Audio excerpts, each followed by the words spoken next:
Hi சொந்தங்களே, புதன்கிழமை evening வந்துட்டு எங்கள் ஹவுஸ் ஓனரோட பேரனுக்கு வந்துட்டு பர்த்டே ஃபங்க்ஷன் வச்சுருந்தாங்க. இன்விடேஷன்லாம் அடித்து வந்து கொடுத்துருந்தாங்க.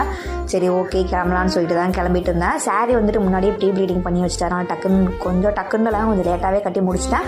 பாப்பாக்குமே வந்துட்டு ட்ரெஸ்லாம் அயன் பண்ணிவிட்டு போட்டு விட்டு தலை சீவி விட்டாச்சுங்க. பெருசாக மேக்கப் பண்ணலைங்க. கம்மல் எதுவுமே சேஞ்ச் பண்ணல, வளையல் மட்டும் சேஞ்ச் பண்ணிவிட்டு கிளம்பிட்டேன். என்கிட்ட நகை செட்டு ஒன்று தாங்க இருக்குது. அது வந்து ட்ரெஸ்ஸுக்கு மேட்ச் ஆகாது. நம்ம சாரீ கட்டினாலே அழகாயிரும். அதுக்கப்புறம் எதுக்கு இந்த நகையெல்லாம் போட்டு எக்ஸ்ட்ரா அழகு பண்ணணும்னு சொல்லிட்டு சிம்பிளாகவே கிளம்பியாச்சுங்க.